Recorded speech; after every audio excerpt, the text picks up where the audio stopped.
Hello, I am Aryan the Techie, and let's begin the chapter 2 of class 9 ICSE Physics, chapter name Motion in One Dimension.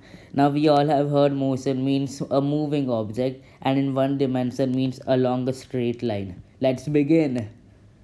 Some terms related to motion. In this part 1, we'll only do definitions and formulae.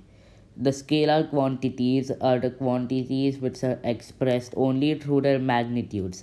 Example, mass. We tell that mass is 4 kg. We don't specify more like 4 kg towards what, towards where, like that. Distance. We just simply represent how many meters. We don't go into details of it. Vector quantities are the quantities which require both magnitude and direction to express them. Example, weight. Let this be a planet and let this be an object. Now, weight is mass into gravity, because when gravity tries to pull you, that time your mass will support it, and this together is known as weight. Weight has the direction towards the direction of gravity. Displacement, let this be point A and this be point B. This is displacement, and if a body travels like this, then this will be distance. If a body travels like this, that will be the distance. But displacement is the shortest length between 2 points. A body is said to be at rest if it doesn't change its position with immediate surroundings, and if it's in motion, its position changes with its immediate surroundings. Then let this be a bus, and inside there is a person here. Now his immediate surroundings or her immediate surroundings are the passengers of the bus or the windows. They are not moving in respect to him or her. But if he or she sees outside, then he or she is moving because the bus is moving, but the immediate surroundings are not the outside of the bus. That's why. Then if a body moves along a straight line, its motion is said to be one dimensional. Now, two dimensional motion means a body will go like this, and three dimensional means it will have height and length and breadth, like that. After that, some terms related to length. Distance is total length of the path by which a body moves, like I told. It is a scalar quantity, and SI unit is meter. Even ISCA SI unit is meter, but it is a vector. It is the shortest distance from initial and final position of a body. Speed of a body is rate of change of distance of a body with time. It is a scalar quantity, and unit is meter per second. Velocity of a body is rate of change of displacement of a body.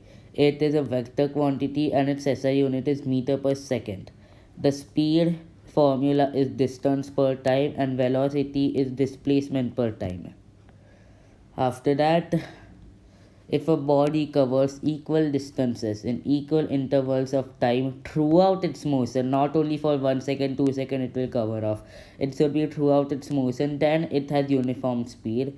And if it covers equal distances in particular direction, distance in particular direction is nothing other than displacement in equal intervals of time, then it is said to have uniform velocity. A body with uniform speed may not have uniform velocity. Like for example, a body is moving in circle like this, like this, like this. Then its velocity is based on its direction. Sometimes it will be here, sometimes here, sometimes here, sometimes here. But its speed might be uniform, like 1 meter per second, 2 meter per second. The speed and velocity both are also represented in kilometer per hour, which are mostly used for long distances like cars or like that stuff. After that, acceleration is the rate of change of velocity with time. Unit is meter per second square. It is a vector quantity, and if the value is negative, we can call it retardation. Now let me just tell one more thing. If acceleration is always in the direction of velocity, like this is the velocity direction and this is the acceleration direction. If the velocity is in opposite direction of acceleration, it is called retardation. After that, acceleration is change in velocity. It is not just velocity, it is change in velocity by time. After that, I have to just tell two things. Sometimes in some questions they give distance and tell us to find the velocity. In that case we have to give velocity is equal to distance by time, and in some they give us speed and tell us to find acceleration. Like they'll tell us speed before 5 seconds was 5 meter per second, then it became 10 meter per second. They'll specify the word speed also, but that time we have to assume it is velocity and put it in the formula. So that's it for this video. Bye. Aryan the Techie.